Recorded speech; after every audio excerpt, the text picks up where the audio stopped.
Hi Octane community, welcome back to another tutorial on Octane series. You can check our Octane playlist by going to our channel and you can access our Octane series by clicking here.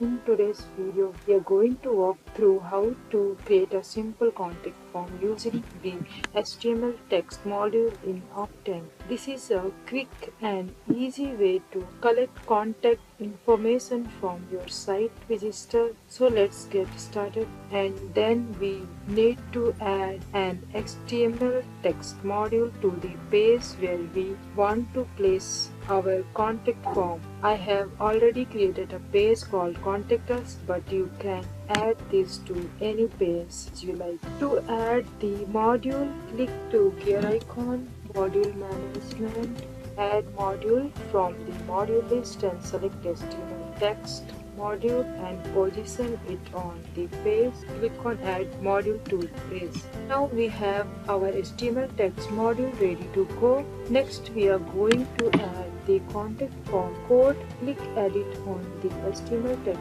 module to open the editor. Here we will be adding the HTML code for the contact form. I have already created the code. We will just copy paste it here. This tag defines the beginning of a form. Its contain attribute that control how the form data is processed, and the action attribute specify the URL where the form data will be sent when the user submit the form. In this case, the data is sent to this URL. You should replace with your actual server URL. The method attribute specify how the form data will be sent using post, means the data will be sent as a part of the body of the HTTP request, which is more secure for sensitive data like login information compared to using GET, which would append the data to the URL. And this is just heading. From here, starting an input field, the level element provide a description for the input field. The for attribute is connected to the input field by the input's ID.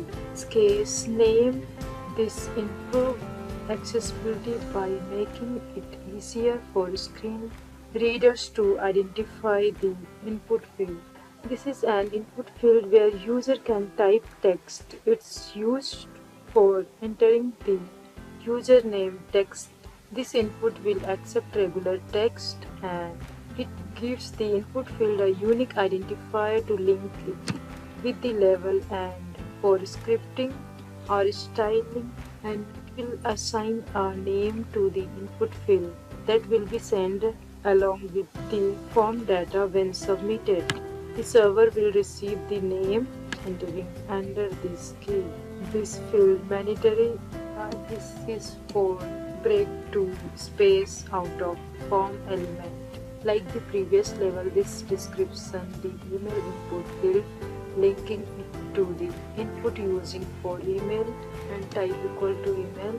The input should be an email address, and most browsers will validate this input automatically and ensuring the user enter a valid email format, and ID equal to email identifies the input field for linking it with the label, and name equal to email. This is K for the email data, and required means this field cannot be left empty as is this line. Well, for the text area is the purpose of the field. Text area, this is a multiple line text input where user can write longer message. This is a button that will be submit the form. When click, it will send the data form to the URL specified in the action attribute. Type equal to submit defines the button behavior. Button behavior telling the browser to submit the form. When click send message, the text displayed on this button. This text will be displayed on the button. This is a simple HTML form. We have fields for the user's name, email, and send message button to submit. The form use the post method to send the data to your server, which you can change depending on your where you want the form to send the data. Let's add some simple styling to make the form looks nice. This will be center the form on the page and add a light gray background as well as some padding and rounded corner like already I have created. The form fields and the button submit will now have a clean and modern look. Now that we have added the form and style it, let's save our changes. Click this save and you will see form appearing on the page. Here it is a fully functional and simple contact form. Your visitor can now enter their name, email and message and click the send message button to submit their information. Of course, this is a basic contact form. You will want to contact it to backend service or email handler to process the form submission. You can use service like Forms, Checkit, or even build your own API to handle the post request, and that's it. You have successfully created a contact form using HTML text module in Octane. See you in the next video.